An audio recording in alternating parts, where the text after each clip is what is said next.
The following address by Fidel V. Ramos, former president of the Philippines, is presented by BYU Television and the Wheatley Institution. And BYU, I welcome you this evening to this Wheatley Distinguished Lecture in International Affairs. Tonight's lecture is also a keynote session for our Wheatley Conference on International Affairs, our student conference. The topic of the conference is the rise of Asia. This conference is co-sponsored by the Wheatley Institution and the David M. Kennedy Center for International Studies at BYU. We extend a special welcome to this evening's keynote speaker, Fidel V. Ramos, former president of the Republic of the Philippines and current head of the Ramos Peace and Development Foundation. He is in a unique position to offer an Asian perspective on the rise of Asia. We are also pleased to welcome Mrs. Amelita Martinez Ramos, who is accompanying her husband on this visit to BYU, and Angelica Christine Ramos Halasco, an aide and granddaughter of the Ramoses. We recognize the presence of President Cecil O. Samuelson, president of Brigham Young University, and his wife Sharon Samuelson. Elder Garrett W. Gong, a member of the First Quorum of the 70 of the Church of Jesus Christ of Latter-day Saints, and his wife Susan Gong are in the audience. We're pleased to have with us this evening Jack Wheatley, whose vision and generosity have made the Wheatley Institution, this conference, and tonight's occasion possible. He is accompanied by his wife Mary Lois.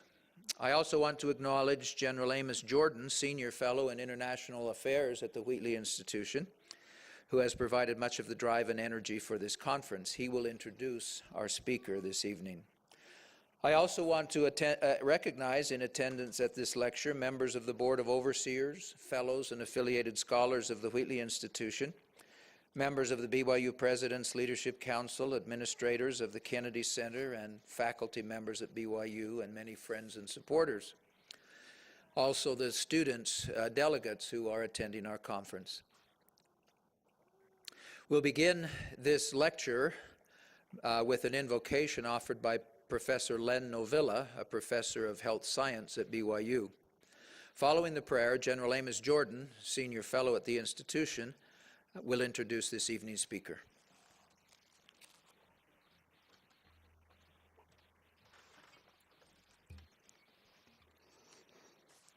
Our Father in Heaven, nagpapasalamat po kami sa pagkakataong ito na kami nagkatipon-tipon ng aming mapakinggan ang aming dating Pangulong Fidel V. Ramos at ang aming dating First Lady Amelita Ramos.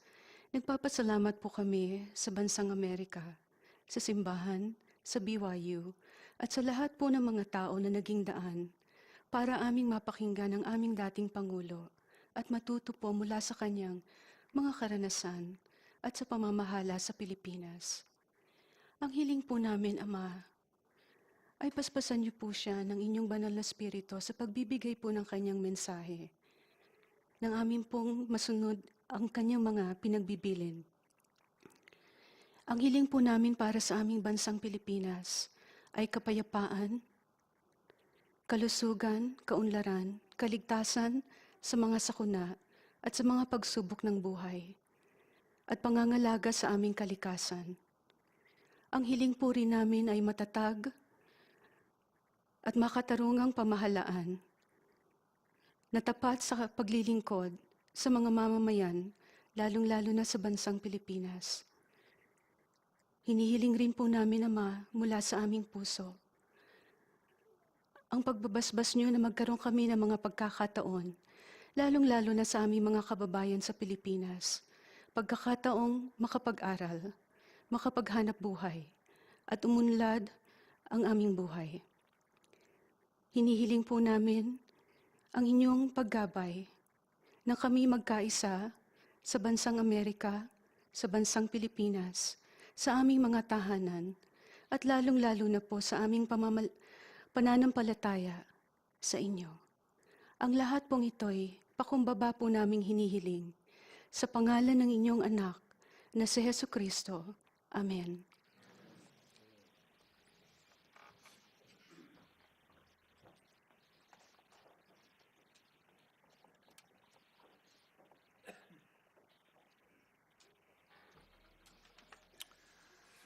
It's my great pleasure tonight to be introducing to you an extraordinary man. But before I do that, I'd like to thank especially Amelita Martinez Ramos, who gave us that lovely piano music.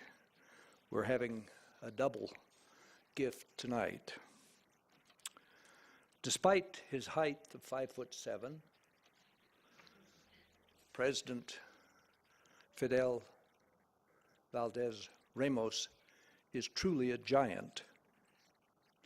That flyer that you received as you came into the room is only a bare bones distillation of an extraordinary career. He began that career by achieving the #1 spot in the nationwide contest for the one slot at West Point allocated to the Philippines.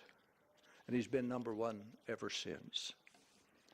After he graduated from the academy, he returned home as a second lieutenant in the Philippine Army, but very shortly thereafter, he went to Korea when the Korean War, you may recall, or some few of you may recall, started in June of 1950.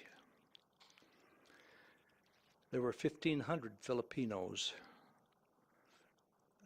serving and fighting beside the Americans in turning back the North Koreans' aggression against South Korea. The Philippine contingent was one of the most effective of our allies to come to our assistance as we in turn assisted the South Koreans. And they established a pattern of defense cooperation between our two countries that continues to today. From second lieutenant to commander of the National Police or Constabulary to 4 stars as the Chief of Staff of the Army, it would be, and these were merit promotions. This kind of a military career can only be termed exceptional.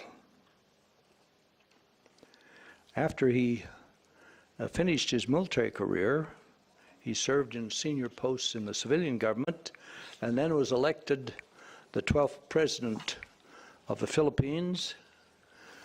And he insists that we call him now ex-president Ramos, so there's no confusion about who's in charge, but also because he likes being X-rated.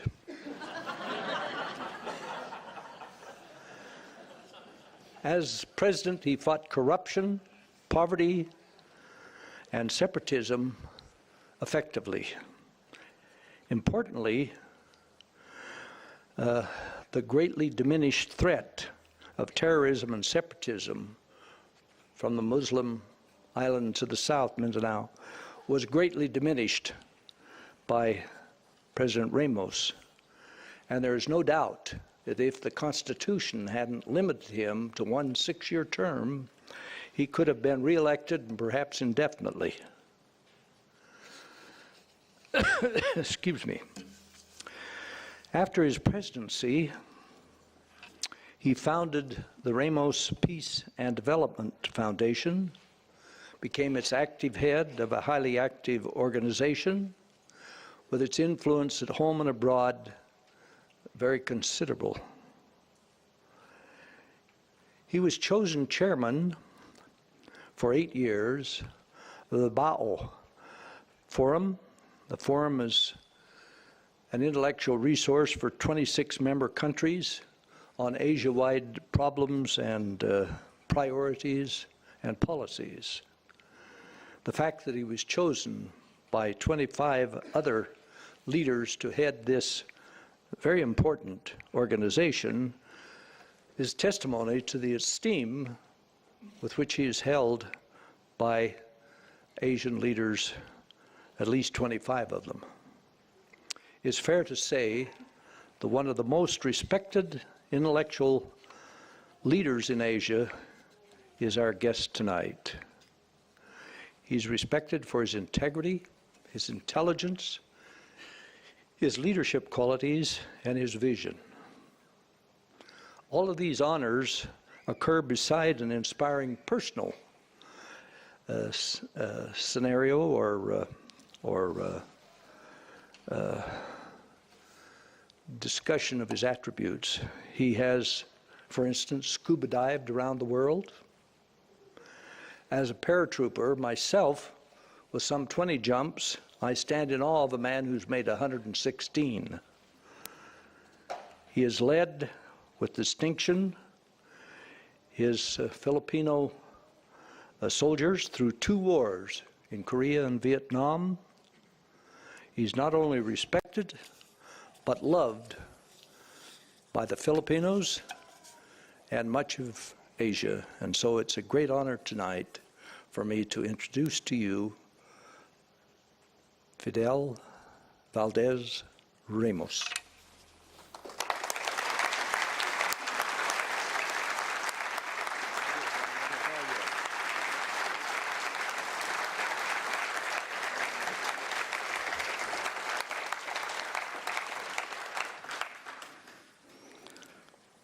I thank you, General Amos Jordan, for such a flattering introduction. You know, General Jordan was an outstanding graduate of the U.S. Military Academy, in that he was #1 in military aptitude and leadership throughout his 4 years, and also #1 in academics. So he was the top of the class in those 2 important categories.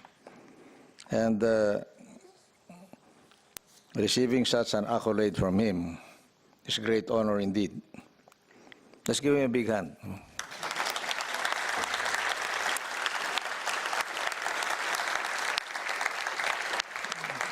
I also would like to thank President Samuelson of this great institutions, the BYU, BYU.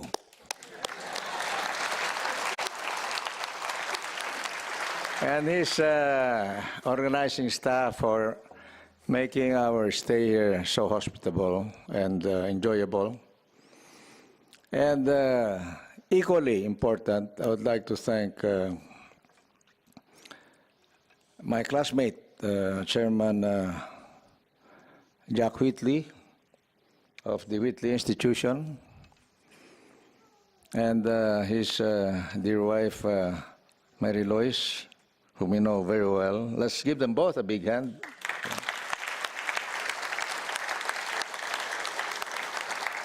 And likewise, and equally important to Dr. Richard Williams, who was responsible for putting us all together through email, the internet, and many frantic phone calls between my office and here about how sure we were about coming.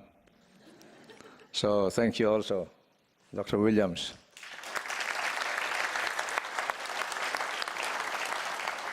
And we thank all of you nice people here in BYU in Utah for showing to us what the future world should be, where regardless of socioeconomic condition, religious faith, or ethnic origin, you have put people together so that they can learn about a better future through friendship, through cooperation, volunteerism, and what I say plainly, for caring, sharing, and daring for each other. By the way, caring, sharing, and daring for each other and for our beloved countries is the motto of our Ramos Peace and Development Foundation. Just 3 simple words. But before I proceed to this very serious message, which is all of 85 pages, typewritten single space, back to back. Let me greet you with a grand and rousing mabuhay from the Philippines. Which means, mabuhay, may you have life. Meaning, may you have good health, a long life, continued success, and enduring happiness. But we in the Philippines do not just verbalize mabuhay and make a lot of noise. We reach out to our right and to our left and across the rows and just shake the hand of that person that we find there. Go ahead, mabuhay, like this.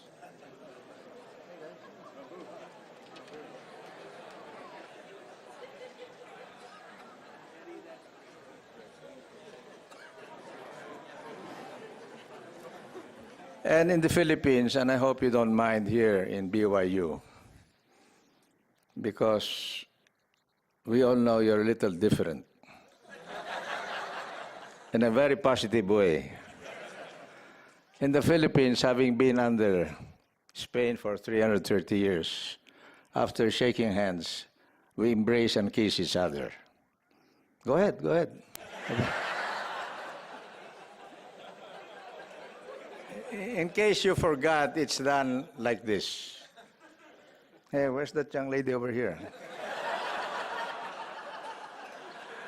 Okay, once more, your last chance. Mabuhay, shake hands, embrace and kiss each other. Thank you very much.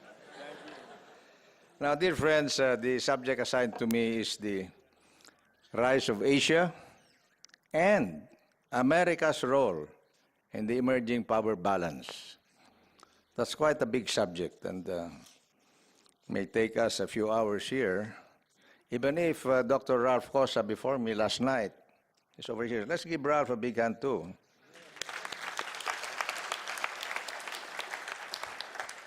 Already covered the subject quite well. In fact, he covered my 5 trends. But seriously speaking, this is an important subject to all of us, wherever we are, or whatever nationality around the globe. Because we're seeing the creation of new power centers in the world and the emergence of a likely rival to the United States in the superpower status, meaning China. The distribution of power, dear friends, in the world is changing in a very basic way. The center of global gravity is moving away from the Atlantic, where it had been for about 150 years, not so much because the West is weakening, either economically or militarily, but because other power centers are rising in relative strength in Asia, in Latin America, and elsewhere. And for the first time in modern history, we have a multi-power or multipolar, even multi-civilizational global balance of power. And this is an epochal change because power balances since the Napoleonic Wars of the 1800s to the 1815s up to the 2 World Wars have always been made up entirely of Western powers which share a common culture. Today, the most densely populated and most economically weighty of these new stakeholders in the international system are Asians: China, Japan, India, South Korea, and ASEAN as a whole. 10 nations with a combined population of 580 million, which consists of all kinds of cultures and faiths, but who have managed to stay together because they are caring, sharing, and daring. We also have a rearranged hierarchy of global power. And the new big three are the US, of course. Let's give them a big hand. the EU, and China. History has consigned the communist Soviet Union to the dustbin. The largest of the successor states, the Russian Federation, continues to plod along. However, its post-communist leadership has done a great deal to stabilize it. Similarly, the Muslims continue to be inward-looking, ultra-conservative, and largely unable to cope with the modern secular world. And though India has in recent years grown substantially, it still has many years to go to reach to the status of China in state efficiency and economic performance. And so it's still the U.S. that wields the strongest influence in global affairs, whether politically, militarily, economically, or culturally. But even America now cannot act unilaterally. Meanwhile, China has been growing much faster than the world has thought possible. After surpassing Germany as the largest exporter in October 2009, China overtook Japan to become the second largest economy in the world in the mid-2010. Deng Xiaoping's decision to open up post-Maoist China to the global economy by creating special export zones at its southern coast beginning in 1979 has mobilized a formidable country, meaning China, on the side of globalization. The EU sees itself as the global balancer between the US and China. But already, and I hope I am forgiven for making these comments, but already EU's supranational kind of governance has proven very vulnerable to recession problems. Reflecting the rise of the new stakeholders in the global economy, the G20 process has become the leading institution for global economic governance, superseding the Western-dominated International Monetary Fund and the World Bank. Born at the beginning of the 2008 economic recession, the G20 nations are made up of the old G7, later G8 elite states, plus a dozen of the top emerging economies. And already, the G20 has decided to reform the IMF's voting rights to reflect the authority of its new stakeholders. In fact, next month, in Seoul, South Korea, the G20 leaders will meet. And that is really going up in the world for South Korea.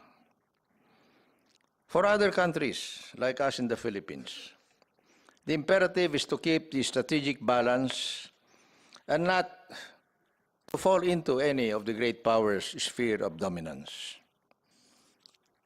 Meanwhile, the revolution in computer, information, communications, and transportation technologies is integrating economies and cultures in a special way through the increased flow across national boundaries of goods and services, capital, labor, and especially ideas. And this unprecedented connectivity favors those economies that are agile enough to seize on the opportunities offered by heightened cross-border trade, the manufacture, assembly, and marketing of goods and services across geographic regions, and the increased global demand for oil materials and other resources. Dear friends, this international flow of ideas, knowledge, and opportunities, the intermingling of cultures, the rise of global society, and the force of environmental and human rights movements are all part of this dynamism called globalization. And already, this new openness to cross-border influences has helped ease global poverty. While the world's population has doubled since 1960, the percentage living in poverty has been cut in half. In China alone, 400 million people have been emancipated from poverty during these past 30 years. Not just in the US, the European Union and Japan, but also China, India, Brazil, Indonesia, South Korea, and Russia. No less than Argentina, Mexico, and South Africa are being embedded in dense economic, political, and security networks that serve their mutual interests and are raising them to power status. More and more, the so-called East-West divide has become obsolete because the knowledge revolution is configuring the world in a new way.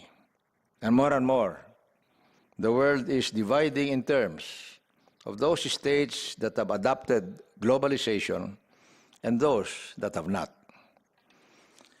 The functioning core of this new world order is deemed to be made up of all of those nations that are actively integrating their individual economies into the emerging global order and subscribing to the rules of the new game and enhancing their cultural connectivity.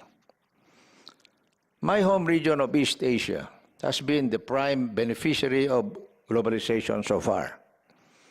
East Asia is the world's fastest growing region. Between 1965 and the 1990s, the East Asian countries from South Korea to Indonesia, all following the example of Japan, grew at a rate so unprecedented that the World Bank called that the East Asian miracle. And since the 1990s, the so-called tiger economies have been joined by China, Vietnam, Malaysia, and others. Meanwhile, more than 9 million Filipinos, the forerunners of tomorrow's mobile global workforce, are scattered in 135 countries as migrants and contract workers who send home their money, their earnings, their savings, which has a total equivalent every year of more than 10% of Philippine gross domestic product. Tensions and rivalries between China and the US,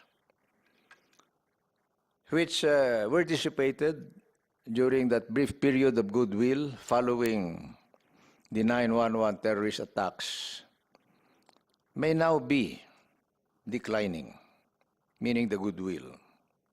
And their erstwhile rapport has been replaced by a so-called climate of a strategic mistrust, although not yet of outright strategic antagonism.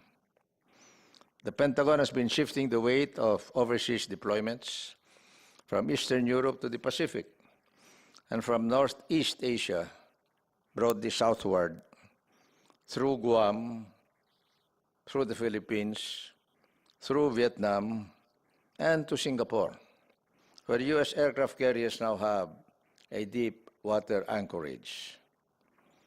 China itself has been redeploying its forces away from the Russian border. And even more significantly, China, which is a land power since the 15th century, makes no secret of its ambition to build a blue water navy to protect its coastal logistics hubs and its seaborne trade, which both generate some 60 to 70% of China's GDP. Already, China's Navy is beginning to challenge American predominance in the South China Sea. And this was covered last night, and I hope you took notes, as I did. Fortunately, one potential flashpoint, the Taiwan independence movement, seems to be declining because of the mainland's closer brotherly embrace through economic cooperation across the Taiwan Straits since the year 2008. The warming up of relations between China and Taiwan is a welcome development to those of us in the immediate neighborhood who would also be among the first victims in case of a shooting war. Meanwhile, China's strategic reach is growing. Beijing is cutting deals worldwide to tie down foreign raw materials and investment opportunities, and even cuddling dictatorial states like Iran, Venezuela, and Sudan, which are resource-rich. In Asia, China is already at the center of an emerging growth triangle: Japan, India, Australia. In East Asia, it, meaning China, is the driving force of the ASEAN plus China, ASEAN plus Japan, ASEAN plus South Korea Free Trade Area, otherwise known as the APT combined. And Tokyo's ruling politicians may regard China as a strategic rival, but Japanese business people regard it as a valued economic partner. It is mainly by trading with China and by investing there that the Japanese have revived their stagnant economy.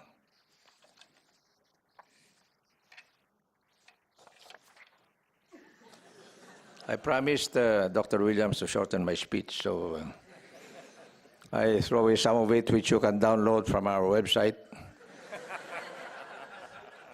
www.byu.whitley.com.ph. You got it? To continue, thus China has become a growth engine for the ASEAN states and can be credited also with Australia's continued boom due to the export of mineral and energy resources to China. Between the U.S. and China, bilateral skirmishes, I call them skirmishes as of this point because that's how really they are being fought on virtually all fronts. Financially, the Americans are pressing the Chinese to revalue their currency, which U.S. experts claim Beijing has artificially weakened by as much as 20 to 25% of its real value in order to subsidize Chinese exports. Militarily, the two are in an undeclared arms buildup, a race focused for the moment on Taiwan and the China Sea, and in the longer run, likely to center on China's objective to break out from the global dominance of the U.S. and enable it to project power with less deterrence. And so how will China use this fast-rising comprehensive power in global economic competition, in military muscle, in day-to-day diplomacy? After what it terms, and I quote, 150 years of humiliation at the hands of the great Western powers, unquote. A resurgent China is aggressive, self-confident, and full of pride in its new wealth, showcase achievements like the Shanghai Expo 2010 and the Beijing Olympics 2008, as well as global influence. And so let me now turn to America's role in the emerging power balance. Since the end of World War II, the U.S. has been the fulcrum of the East Asian power balance. And over the last 40 years, the so-called Pax Americana, or the Asian Peace, has given the East Asian states the breathing spell to put their houses in order in the same way that the American market has enabled them to expand their economies in the world's fastest, or at the world's fastest rate. And this is a role similar to what the U.S. did in Europe immediately after World War II. Hence, we, the East Asians, expect the U.S., which has regarded itself as an Asia-Pacific power since the 1890s, to continue asserting its security interests in our home region, in the Asia-Pacific, And Washington's foremost strategic goal in the Asia-Pacific, in my belief, has always been to prevent the rise of another power that could undermine America's regional role and subsequently pose a global challenge to U.S. predominance. So we ask, how then will the U.S. and China, in their bilateral relations, deal with each other? The answer may not be as plain or as easy to foretell as other older historical rivalries, for instance, that between France and Germany in the middle 1800s, between Britain and Germany beginning in the late 1880s, or between Japan and the so-called ABCD powers, or the Americans, British, Chinese, and Dutch in the late 1930s, and also during World War II. In all of these historical rivalries, dear friends, armed conflict was the seemingly unavoidable outcome. But in our time, in the 21st century, given the awesome power of nuclear weapons and the connectivity of globalization, the natural rivalry between the U.S. and rising China need no longer resolve itself in shooting conflict. Consider how the American Soviet Union ideological confrontation lasted 50 years, but died away without breaking out into outright war. And so we ask, when will and where will it all end? The truth is, China is not just reshaping the global economy. The global economy is also reshaping China. Already China is moving, even if by fits and starts, towards an economic structure based on the rule of law and universal standards. Also, they pursue a more efficient allocation of capital and improved corporate governance. In short, China's stake is growing in the rules-based global market system that the U.S. had done the most to promote over these last 50 years. And hence, the two powers, U.S. and China, have a stake in each other's prosperity and stability. In recent months, sparring between Beijing and Washington has taken a serious turn. The sinking of a South Korean frigate, reportedly by North Koreans, the showing of the flag by China's new missile frigate task force in the Philippines last April, and then soon after that, the visit of the supercarrier George Washington, the biggest aircraft carrier in the world, nuclear-powered, also in Manila, one after the other, and things of that nature. There also has been an outburst of China's extravagant claims to large tracts of the South China Sea, particularly in that group of islands near the Philippines called the Spratlys, and the group of islands near Vietnam called the Paracels. And that area has historically been Southeast Asia's maritime heartland. Fortunately, I saw in the papers this morning that the defense ministers of ASEAN plus the U.S. Meeting as dialogue partners agreed, together with China, to let cooler solutions predominate in the islands of the South China Sea. And I hope it will continue that way because the countries of ASEAN, starting with the Philippines back in 1993, signed a code of conduct with China to ensure that only peaceful diplomatic means would be used in the resolution of conflicts, and also that the exploration of the resources of the islands of the South China Sea would be done jointly with benefits for all. And so I hope that this covenant will be implemented once and for all. I'm sorry for being sidetracked, but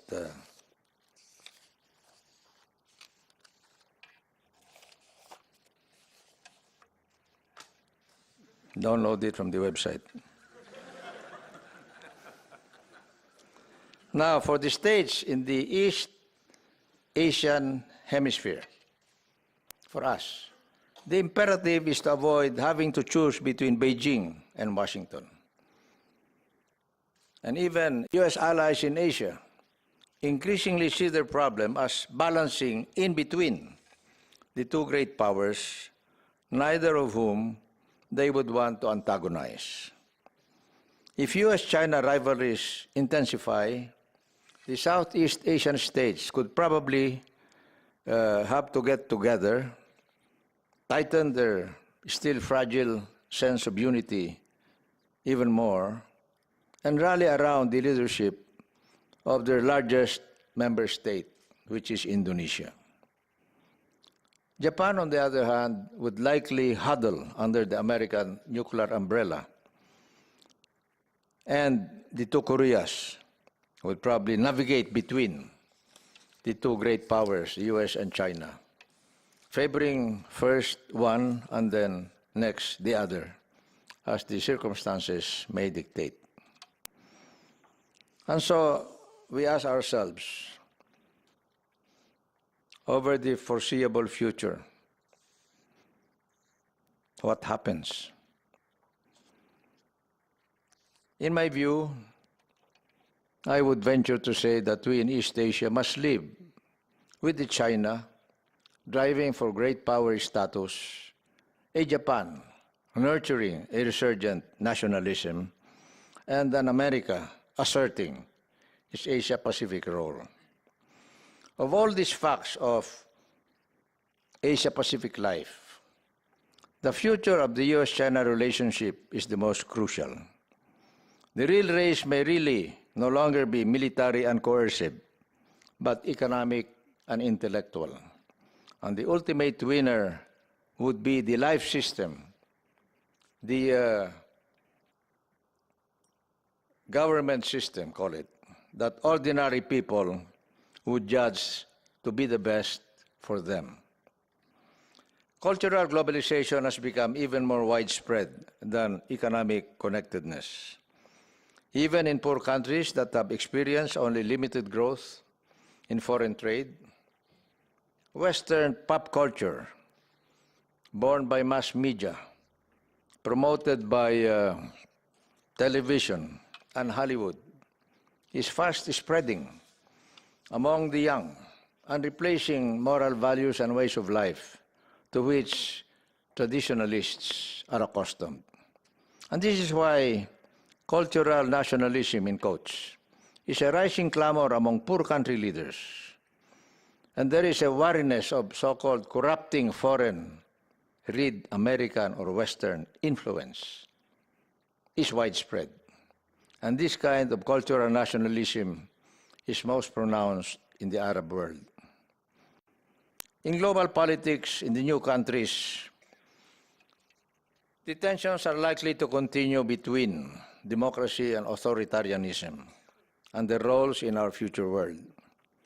From a democratic political center, we cannot expect the kind of focus, the teamwork, and the energy that an authoritarian system could sometimes raise in a developing country. However, democracy has a key advantage in that it can easily grow political stability of the kind the authoritarian regime can never approximate. Free elections, the rule of law, make possible tremendous safety valves against political discontent. In my view, dear friends, the real threat to democracy in this new time is not so much the restoration of blatant authoritarian repression in many places, as is the loss of purpose and meaning of democracy. As history demonstrates, a democracy without values easily turns into open or thinly disguised totalitarianism, as in the Philippines in the period 1972 to 1986. Let me also say a few words about the persistence of global inequality. Despite all the eloquence that launched the World Trade Organization in 2005, the calls by poor countries for fair trade, equal market access, and the dismantling of subsidies, as well as protectionist tariffs by richer countries, have remained unheeded. It is true that for East Asia, even more than for Western Europe, deep integration that submerges the nation state is still remote. And over the foreseeable future, an East Asian Economic Grouping, or EAEG, even if it takes off, is unlikely to develop beyond a free trade area to match similar arrangements already in place in Europe and in the two Americas. If they are to deal equally with China in the already set ASEAN Plus configuration, the ASEAN states must also become more coherent economically and politically. Right now, Southeast Asians are still a long way from reducing the trade barriers between themselves and creating a home market that can compete with China's attractiveness to foreign investors. And for the ASEAN states, the immediate usefulness of an East Asian economic grouping would lie in the framework of rules and procedures that it lays down, and within which not just China, but also Japan must work in all their regional dealings. Among the so many suggested regional groupings, and we have all kinds of alphabet soups in that regard, the East Asia Economic Grouping, or EAEG, could become the greatest, since it would have vigorous growth engines, China and Japan, plus upcoming South Korea and Indonesia. Over this foreseeable future, the task for our statesmen would be to replace the American peace, or Pax Americana, I mentioned a while ago, that has enforced stability in our mega region with a so-called Pax Asia Pacifica, or an Asia-Pacific peace. An Asia-Pacific peace will enable East Asia's combination of progressive nations and visionary leaders to plan collectively and strategically for a better future for all. Unlike the Pax Americana, which at bottom is based on U.S. military might, an Asia-Pacifica peace would be the peace of virtual equals, because Pax Asia-Pacifica will involve security cooperation for regional peace based not on the balance of power, but on the balance of mutual benefit. Certainly, this concept is founded on the understanding that it will entail burden sharing by all nations in the Asia-Pacific in contributing assets, call them forces, to ensure the region's peace, prosperity, and security, and must be built on cooperative undertakings among the most affluent and most powerful countries and regional blocs in our part of the world: the US, China, Japan, India, South Korea, Russia, Australia, New Zealand, and ASEAN 10 itself. Indeed, and I'm now coming to the end of my long address, Indeed, a constructive Chinese role in organizing the Asia-Pacific peace would demonstrate China's commitment to becoming the so-called responsible stakeholder that Washington has challenged Beijing to become. China seems to see its own safety in promoting regional integration, in developing a so-called East Asian identity, as economic cooperation that must be fostered among the states of the region, and then which extends gradually to cultural, political, and security cooperation. Tokyo also must take up a more responsible role in the region. In fact, one of the essentials for ensuring Asia-Pacific peace is a stable, enduring relationship between Beijing and Tokyo. In the interest of regional peace, both these powers should stop allowing the historical past to get in the way of a more harmonious and prosperous Asia-Pacific future. In the past, stability, even a flowering of civilization, has resulted from great power hegemony. But the age of hegemony has passed. Today, no single state, no matter how powerful, can act unilaterally. In a world more interconnected than it has ever been, nations large and small are virtually equal in the restraints that the world community places on their behavior. And ultimately, relations among the great Asia-Pacific powers will always be an interplay of competition on one hand and cooperation on the other. And the strategic challenge will be for all of our countries to ensure that it is the spirit of cooperation to prosper that is always stronger than the competitive impulse to dominate. And so in meeting this challenge, leaders of the East and of the West cannot fail. I say again, in meeting this challenge, the leaders of the East and of the West cannot fail for the sake of our peoples and for those who will come after us. So I say to you, dear friends, thank you, good day, mabuhay! Bailyo nice people in the spirit of mabuhay, shake hands and embrace each other,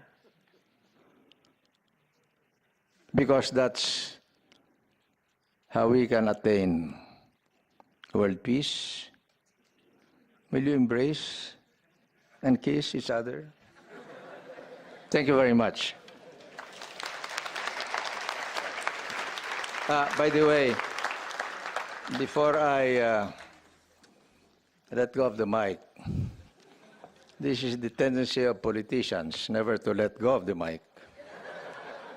I'd like to announce that we are donating a set of books to the Whitley Institution, care of Brigham Young University. So that means this goes to both of you, with Dr. Williams in charge. A set of some 30 or 35 books and collections of essays, articles, magazines, etc. Like this one. This is a book published by our Ramos Peace and Development Foundation. This one is called USA, parenthesis, unsolicited advice. Take it or leave it. And this latest one, which was published in July, is entitled Another Ending, Another Beginning, because this has to do with two presidents, one retiring, the other one just coming in.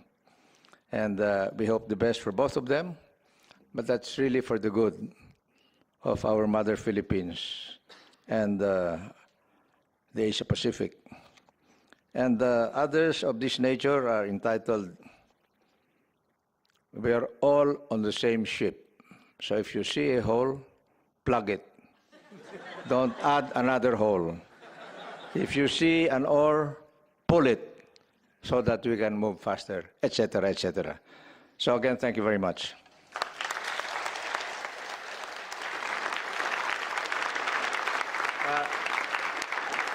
By the way, one more announcement before I give it to Dr. Williams.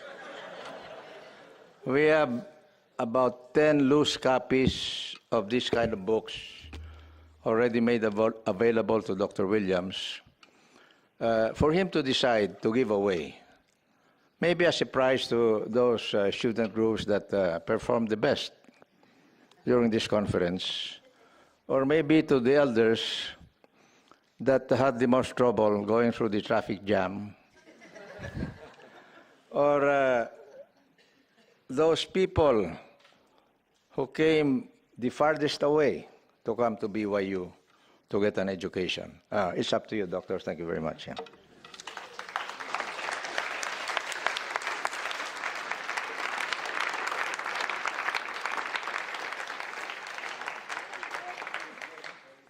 Mr. Ramos has consented to take a few questions. We would like to invite the student delegates who are here for our conference, if they would like to come and ask a question, to be the first in line. He has asked that they come up here and stand next to him if they dare to ask the question, and then he will answer while they're here. Are there any of the students who would like to do that? If you'd move this way, come up and ask a question. Answer. Here. Taking the long way round.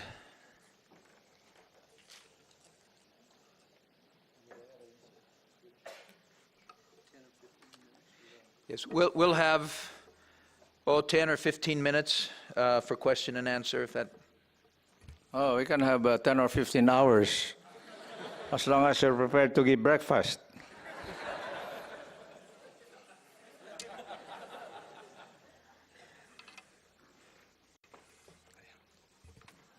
My name. Hold it. Okay, photo ops. Photographer. Oh.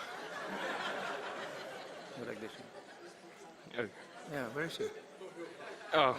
Oh my goodness. Okay, you got it. Well, my name is Doug Choi. I'm a student of BYU. And first of all, as a native Korean, I would like to express my gratitude and respect for your service in Korean War to defend my country. Thank you so much. And my question is, as you have discussed that the world economy is reshaping China, China's economic system has been going through major transformation from its communist origin. However, giving up its communist identity is a big risk for China because communism is one of its crucial foundations on which its political and social structure is built. From your perspective, what is China's ultimate response to such national-level identity crisis likely to be? Okay, that's a very good question, which is very difficult to answer. But if you're talking to China's leaders today, and I've asked this question of a vice president of China and several ministers of their cabinet, the answer would be, China is now a democracy with Chinese characteristics. You ask them, do you have a free market economy in China? And the answer is, oh yeah, we have a free market economy in China with Chinese characteristics. And so it goes on and on like that. But as I said in my speech, China is now becoming more and more respectful of the universal norms of cooperation and competition. And this is important for them to respect because they must continue going up in the world. They cannot afford to isolate themselves. So maybe that is one positive trend that we must try to push. The other trend, and this is really part of the big trend mentioned by Dr. Ralph Cosa last night, is that China's young people are becoming more and more encultured in things other than what they normally get at home in what used to be conservative China. The internet is there, but beyond that, there's travel and tourism. There is cross-education, and there is just plain people-to-people contact and linkage. So looking at the next 10 or 15 years, or even one generation, I'm seeing a meeting of the powers at a certain point of balance, where, as I said, in the end, it is the spirit of cooperation in order to prosper more than the spirit of competition to dominate that will overcome the spirit of cooperation. Thank you, sir. Okay. Thank you. Hi, Barrett. My name is Oh, Barrett. wait. Oh, sorry. Photo-ops. Big smile. What like this? You need it sometime. You might run for political office. Okay. My name is Barrett Beaumont, and I'm a student here at BYU. And I just started, this is my freshman year, and I'm in the ROTC program. And I'm working on deciding whether or not I want to serve in the United States military.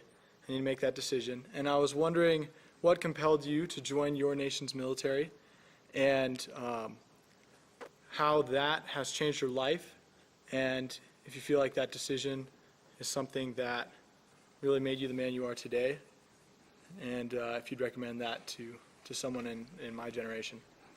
Okay, first of all, answering the basic question, you should go for it, meaning continuing your training in the military and maybe serve a stint of active service in the future, because serving in the military provides a certain set of values that will stay with you throughout life, especially hard work and caring, sharing, and daring. The daring aspect is obvious, but it is the caring and sharing that sometimes is overlooked by the military. But to us, meaning General Amos Jordan, and he was our really senior mentor, or mentor minister. If you're in Singapore, he's not just the senior mentor, he's the mentor minister. And my classmate, Jack Whitley.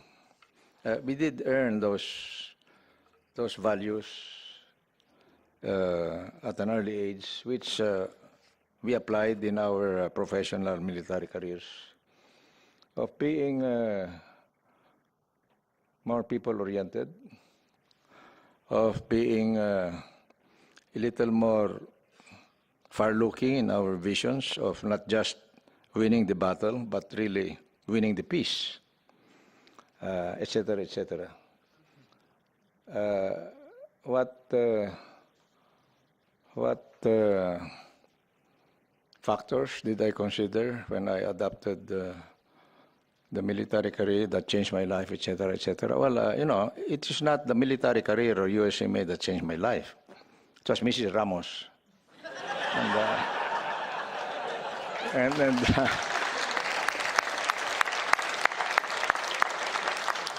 And that's another story.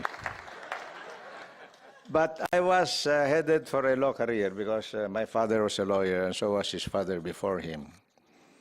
But just coming out of World War II in Manila, we also saw the great devastation done by both friends and enemies in the initial invasion and the battle for liberation.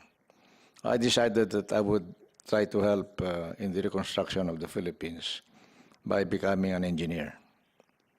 And so when there was one slot put up in a competitive examination for an appointment to the USMA, I grabbed it by taking the exams and was lucky to tap it. And so I went. Now, during those days, and I hope you will forgive me for saying this story, because I was one of the earliest overseas Filipino workers from the Philippines to America, the great land of promise.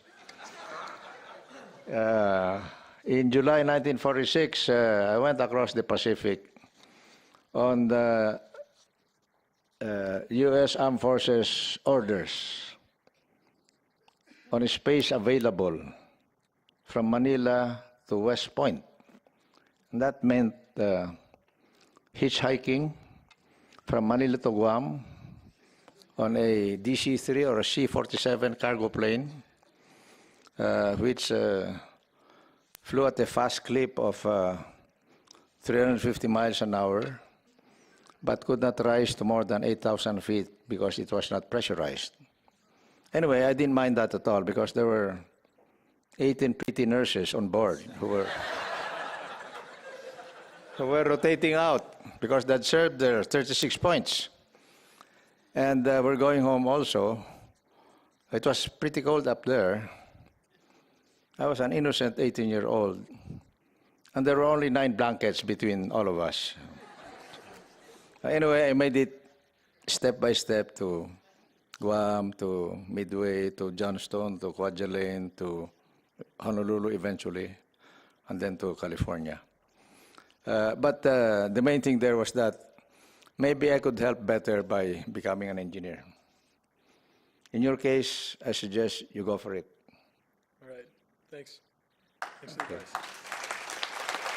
advice. You want to do 30 push-ups? Sure. Oh, okay. I don't. Thank you.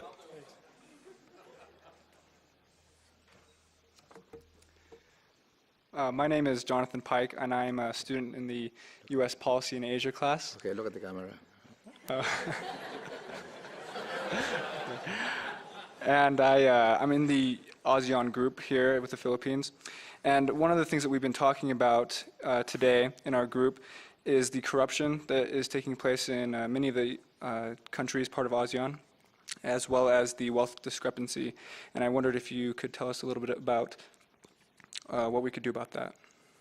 Well, what would be ASEAN's main connection or interest, as you may have discussed? Will you just tell me about that? Something I think that we've been discussing is just the institutional stability within these countries and the concern that the U.S. cannot rely on some of these institutions to carry out effective programs, things like that, with the money that we give them or the money that they receive from NGOs, things like that. Cambodia has been an excellent example of that. And then wealth discrepancies throughout the region. Okay, I'm glad you asked that question because it brings me back to what was emphasized yesterday, and that ASEAN has been able to remain stable, united. It's now governed by a charter adopted 2 years ago, and I was the so-called eminent person representing the Philippines in the drafting of the guidelines of the ASEAN Charter. Also mentioned beyond ASEAN itself was the ASEAN Regional Forum, in which 27 countries participate as dialogue partners. And this is probably the most effective existing mechanism for resolving conflicts in our region through dialogue, diplomacy, and other peaceful means, short of a shooting war. Now, I think it is important to remember how ASEAN itself evolved. And this took a lot of courage and daring even on the part of its leaders and foreign ministers. You may recall that ASEAN, which has been there since 1967, at that time was at war within itself. And yet here was a massive, inevitable threat called communism within the region, within the former French colonies, and poised against Malaysia, Thailand, the Philippines, Singapore, and Indonesia. In fact, in 1967, Indonesia was at war with Singapore and Malaysia in the conflict called Konfrontasi. And the Philippines was claiming a huge chunk of the new Federation of Malaysia called the State of Sabah.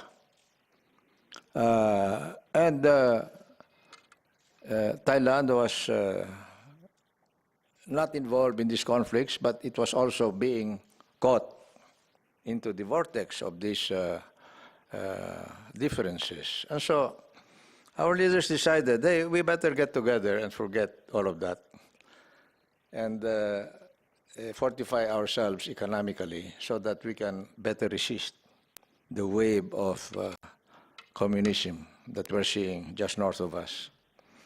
And it happened. And so I'm saying to those in other parts of Asia, like what you mentioned, but also especially Northeast Asia, if Southeast Asia was able to formally organize, starting with 5 countries, there are now 10, and become an effective and influential bloc that is peaceful, relatively united, and in the year 2015 we shall have, hopefully, an economic community that will lead to eventually a socio-economic, cultural community. And then eventually should lead to, although it's not yet in the charter, a union or a federation or a confederation of some kind that would also unite the political and the military components of our association. So if you were able to do this, why not in your own region out there? Why not in Northeast Asia? Why not an ANIAN, an association of Northeast Asian? We already have an association among those in the central part called the SCO, Shanghai Cooperation Organization. And they're all pledging to each other not to fight each other. Should there be some differences, but to resolve those differences in a peaceful diplomatic way. What I'm saying is that the power of ASEAN right now maybe is just that of being an example for others to learn by, and therefore ASEAN itself is compelled, it is forced even, to be united also so that it will not become a bad example, but would help promote a better world in the foreseeable future. Okay, thank you.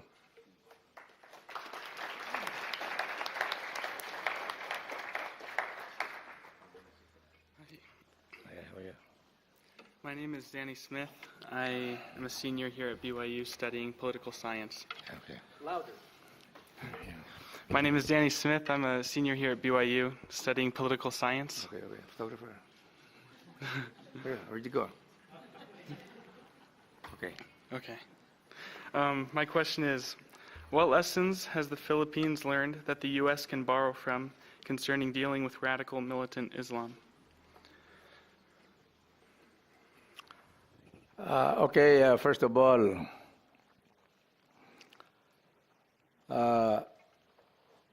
we may have to reread or relearn the Philippine-American War of 1899 to 1912, because the Philippines, in that sense, was the first Iraq. And the U.S. military at that time, which was being governed from Washington, was guided by a policy of all-out war and scorched earth. And there was very little of the so-called civic action, or the civilian side, or the soft power of development that happened.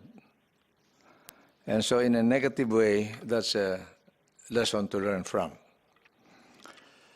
We have the experience of a famous general in Philippine history called Jacob Smith, Anybody here named Jacob Smith or relatives of Howling Mad Jacob Smith?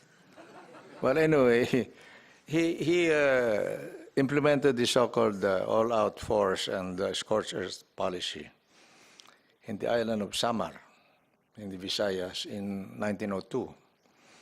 And aside from just burning everything, destroying everything, and killing people that he saw, they took away 2 bells from the church in the town of Balangiga in Samar and have never been returned. And that's still a big issue between the Philippines and the government. The Philippines says, hey, Mr. Washington, kindly return the bells because these are religious icons. But Mr. Washington, D.C. says, no, we cannot because there's a federal law that does not allow us to return war booties to where this came from. And so we're still at an impasse over those 2 bells. So what's the solution? I suggested it to my counterpart at the time, President Bill Clinton, which is still very, very guapo, by the way. Will you kindly translate that, those who know Tagalog? I said, hey, Bill, why don't we take those 2 bells from the Wyoming Museum where they are exhibited, cut the 2 bells in half identically, you take 2 halves and I take 2 halves, and then we will rebuild the bells. And we will have 2 bells that are partly American and partly Filipino. And he agreed. But as she was about to put out the order, and this was towards the end of my term in April-May 1998. I was retiring in June 1998. A federal law was passed which prohibited the taking away from the U.S. of any war booties or treasures, because that would be a federal offense. So it's still there, but if we cut it into half and rebuild the 2 bells, you see, you're not taking out anything. You're adding 2 more. So that's really the new arithmetic at work in the world today. 1 + 1 is not equal to 2 anymore. And this is the way we should show it. We should see everything in terms of any conflict. That one that was mentioned a while ago. 1 + 1 is equal to 3, or 5, or 10, or even 11, depending on the synergy that is applied by the 2 sides. And why is it 11? 1 + 1 is equal to 11 because that's digital, more than exponential. But 1 + 1 could equal to 0, or -5, or -11. If we see these things in those simple ways, maybe we can reach solutions. But going back to your question, yeah, that's a good question. Yeah.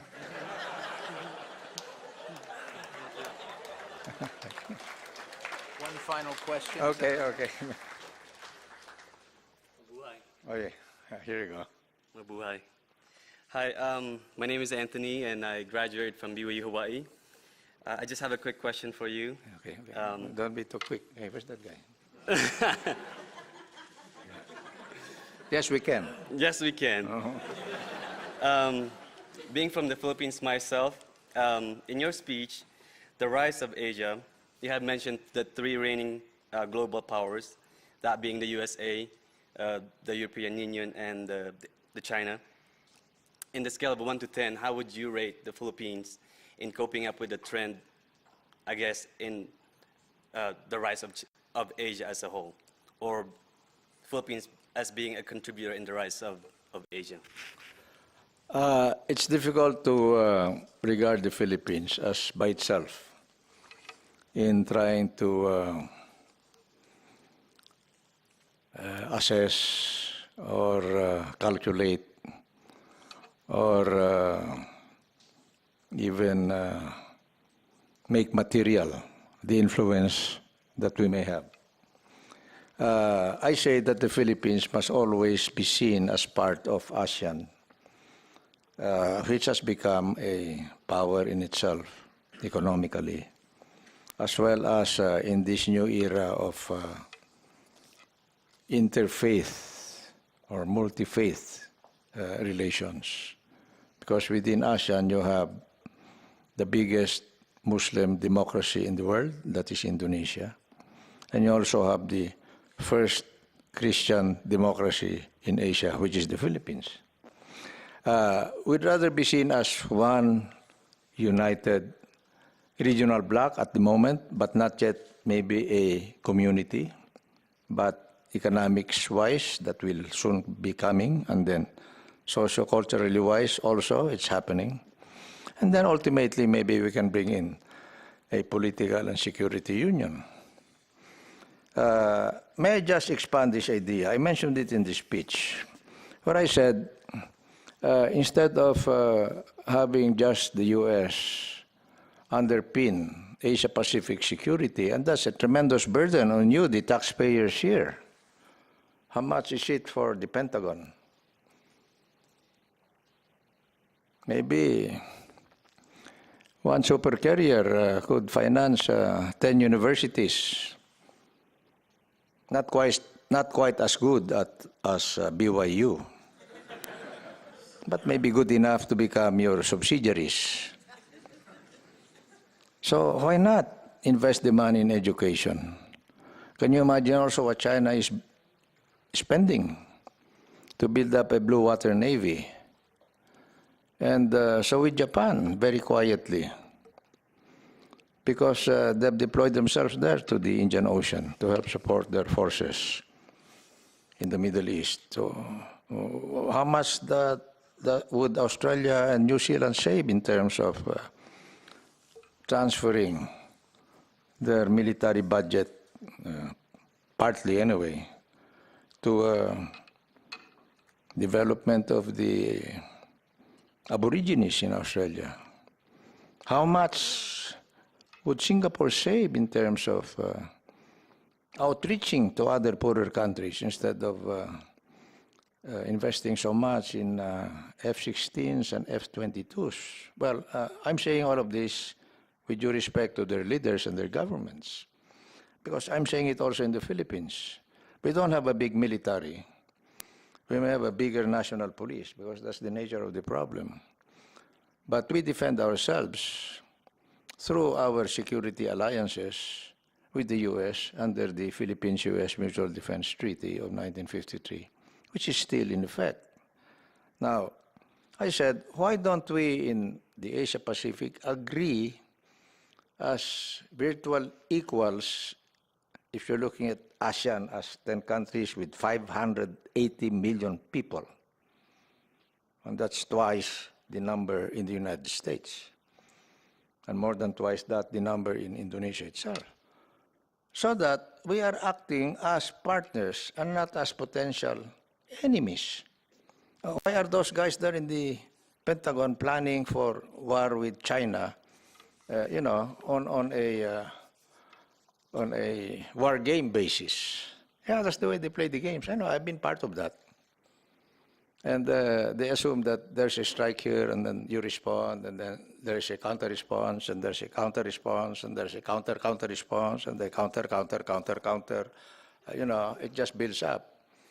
It becomes so expensive. So why don't we agree, hey, the common enemy is global change. The common enemy is endemic disease.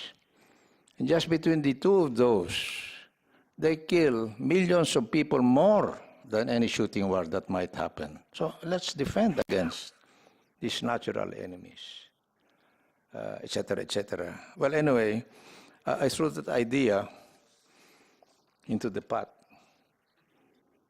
in Washington, in KL, in Bangkok, in Manila, in Sydney, in Boao, Hainan, in China, in Tokyo.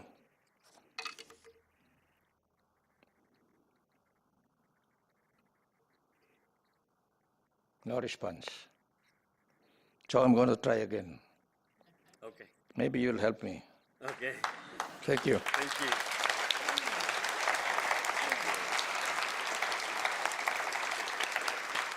Just the original as well, so you can have it.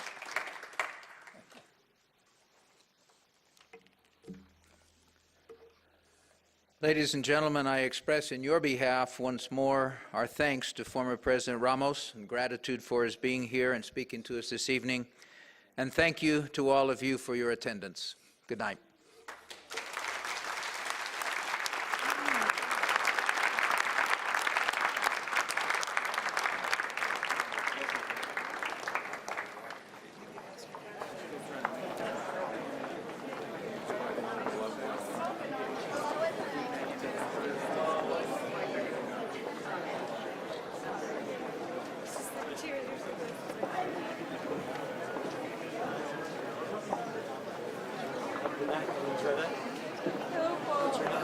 I'm going to take your class next semester. Help 310. I help public health.